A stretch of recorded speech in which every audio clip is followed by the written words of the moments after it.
அதிகப்படியான ஸ்வெட்டிங்ஸ் பர்டிகுலராக உங்களோட உள்ளங்கைகள்லேயும் காலோட அடிப்பகுதி பாதங்கள்லேயும் இருக்கா? Excessive sweating in your palms and food. இந்த கண்டிஷனில் இருக்கீங்கன்னா இந்த பதிவு உங்களுக்கான. ஹைப்பர் ஹைட்ரோசிஸ் இந்த கண்டிஷன் நான் சொன்ன மாதிரி கை பாம், அதாவது உள்ளங்கைகள்லேயும் சரி பாதமோட அடிப்பகுதிகள்லையும் சரி ரொம்ப ஸ்வெட்டிங் இருந்துகிட்டே இருக்கும். கர்ச்சீஃப் கையில் வச்சுருந்தோம் அல்லது விரல்களை க்ளோஸ் பண்ணி வச்சுருந்தாலே பயங்கரமாக ஸ்வெட்டிங் ஆகுது. கர்ச்சீஃப் நனையிற அளவுக்கு ஸ்வெட்டிங் இருக்குது. காலை கீழே ஊனி எடுத்து இந்த பக்கம் எடுத்து வச்சா அந்த இடம் ஃபுல்லாக நனைஞ்சிருது. இந்த அளவுக்கு ஸ்வெட்டிங் இருக்குது. இது ரொம்ப வருஷமாக இருக்குது. இது ஒரு ப்ராப்ளமாக நாங்கள் கன்சிடர் பண்ணலை அப்படின்னு யோசிச்சுட்ருக்கீங்க. இதை ப்ராப்ளமாக கன்சிடர் பண்ணணுமான்னு கூட தெரியாமல் இருக்கீங்க அப்படின்னா இந்த பதிவை முழுசாக பாருங்கள். கண்டிப்பாக உங்களுக்கு ஒரு கிளாரிட்டி கிடைக்கும். இப்போ இந்த உள்ளங்கைகள் ஸ்வெட்டிங் இருக்குது, கால் பாதங்கள் ஸ்வெட்டிங் இருக்குது அப்படிங்கிறவங்களுக்கு நாங்கள் சொல்லக்கூடிய கம்ப்ளைண்ட்ஸ், அதாவது சிம்டம்ஸாக கண்டிப்பாக கூடுதலாக இருக்கும். இப்போ நாங்கள் ஒவ்வொரு பதிவுலையும் உங்களுக்கு புரிகிற மாதிரி எக்ஸ்பிளைன் பண்ணுறோம். நீங்கள் ஃபேஸ் பண்ணிகிட்ருக்க, அதாவது பேஷண்ட் ஆகி நீங்கள் சொல்லக்கூடியவோ உணரக்கூடிய விஷயங்களோ வியாதி இல்லை, வியாதியோடைய அறிகுறி அப்படிங்கிற மாதிரி.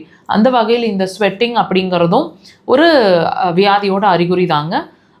உங்களுக்கு இருதய உறை அப்படின்னு சொல்லக்கூடிய பெரிகார்டியம், இதில் எனர்ஜி லெவல் வீக்னஸஸ் இருக்கிறதுக்கான பாசிபிலிட்டிஸ் தான் இந்த ஸ்வெட்டிங்ஸ் அப்படிங்கிறத உங்கள் பாடியில் உங்களுக்கு சொல்லிகிட்ருக்கு. அக்குபஞ்சர் ரீதியாக நாங்கள் அதை அப்படி தான் அணுகிறோம்.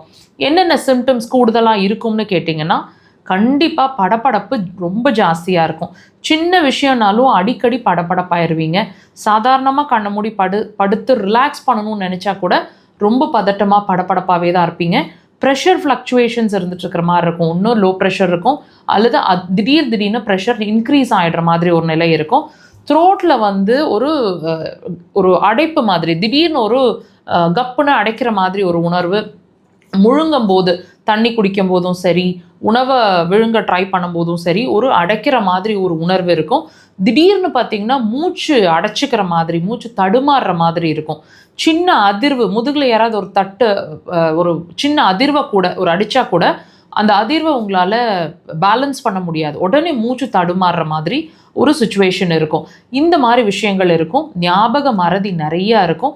தலை பாரமாற மாதிரி ஒரு ஃபீலிங் இருக்கும். கண்கள் செவந்துக்கும். இந்த மாதிரி விஷயங்கள் கூடுதலாக இருக்குங்க. கண்டிப்பாக இதுக்கும் உங்களோட பிரச்சனைக்கும், அதாவது நான் சொன்ன மாதிரி இருதய உறைக்கும் சம்மந்தம் இருக்குது. அக்குபஞ்சரை ட்ரை பண்ணுங்கள்.